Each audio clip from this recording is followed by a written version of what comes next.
Welcome to the 3x5 news, views, and reviews scribbled on index cards. We get in and we get out fast, so keep up. I have to be a little quiet today. My wife is asleep, despite the subject matter. Democrats, it's simple.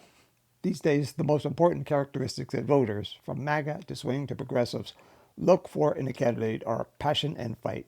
In the past, these qualities have been lukewarm, especially on the part of Democratic candidates, with either policy explanations or, on the other hand, vagueness and ambiguity. In the 2024 presidential election, Kamala did pretty well with the passion, but not only was she a little too well rehearsed, but her platform, the policies she backed, were on the safe side. In fact, I would have to Google or chat GPT to recall what they were. Where was raise the minimum wage, lower housing costs, make child care affordable or free, nationalize or at least simplify health care, and do away with chiseling copays and disgraceful deductibles. I hate those things. Free or low cost community college.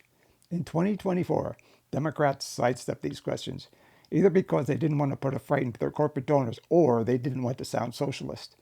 Big mistake. It's assumed Democrats are too intelligent to just accept promises without a fleshed out program, unlike Republicans who take anything out of Trump's mouth as gospel. In other words, Republicans have a low opinion of the intelligence of voters. Whether they are right or not, I will leave to you. Whereas Democrats assume voters want to hear policy details. But that's not necessarily the case. My advice to a Democratic candidate is to just run your policy prescription through ChatGPT and it will spit out something resembling a program, as Republicans have been known to do, because, like all voters, including those they would like to swing their way, Democrats want to hear about clear, bold, life-changing programs. I'm sorry to say this, but it's an open secret that most voters of any stripe don't follow news closely enough to see if any of those plans come to fruition. I mean, what do you have to lose? After all, you've got nothing now. Essential as that is in the current climate, what you run on might in fact be secondary to just being loud.